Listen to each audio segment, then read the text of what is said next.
হোগলা পাতা আর সুপারি গাছের পাতার খোল সাধারণের চোখে হয়তো স্রেফ গ্রামীণ উপকরণ, কিন্তু খুলনার ডুমুরিয়ায় সেগুলি বদলে দিচ্ছে শতাধিক নারীর জীবন। তৈরি হচ্ছে রপ্তানিযোগ্য ঝুড়ি, ওয়ান টাইম প্লেট, পৌঁছে যাচ্ছে ইউরোপ আমেরিকার বাজারে। SM মিলনের ক্যামেরায় মোস্তফা জামালের রিপোর্ট। ওয়ালটন এখন দেশের সীমানা পেরিয়ে পৌঁছে গিয়েছে 50টিরও বেশি দেশে। ওয়ালটন, ঘরে ঘরে বিশ্বজুড়ে। গ্রাম্য নারীদের এই কর্মচাঞ্চল্যের দৃশ্য খুলনার ডুমুরিয়ার ভিলেজ সুপার মার্কেট প্রাঙ্গণে।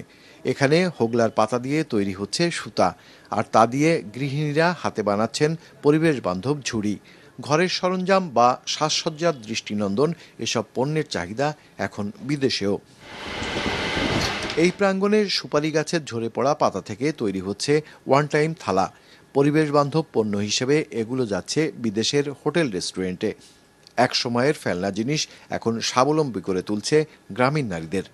আমরা আগে আছে তলা বুনি, তারপরে আছে ফ্রেম দিয়ে ফ্রেমে বুনি, তারপরে আছে বাস্কেটটা শেষ করি। সকালবেলা এসে পাতাগুলো দিয়ে পরিষ্কার করে মেশিনে হিট দেওয়ার পরে পাতাগুলো পরিষ্কার করে মেশিনে কাজ করি। পরে সেই পাতাটা 4 থেকে 5 মিনিটের ভিতরে প্লেটটা হয়। মানে আমাকে পরিবারের সচ্ছলতা বাড়েছে, বাড়িটি আয় আসছে, ছেলে মেয়েরা স্কুলে যাতে কোনো সমস্যা আসছে না।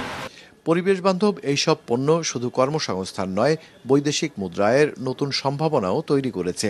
হোগলা পাতাটা মূলত নোয়াখালী ভোলা থেকে আনা হয় কাঁচামালটা। এখানে আনার পরে আমরা এই বাস্কেট তৈরি করি। আর সুপারি পাতা দিয়ে যেটা প্লেট তৈরি করা হয় সেটা মূলত আপনার বাগেরহাট, পিরোজপুর, তারপর খুলনা অত্র অঞ্চল থেকে আনয়ন করা হয়।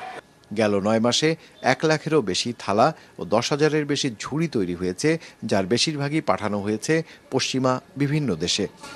এগুলো যেমন পরিবেশের জন্য ভালো, মানব স্বাস্থ্যের জন্য ভালো, যে কারণে চাহিদা আছে। এখন এটা দিন দিনই চাহিদা বাড়ছে, যে কারণে সম্ভাবনাও বেশি।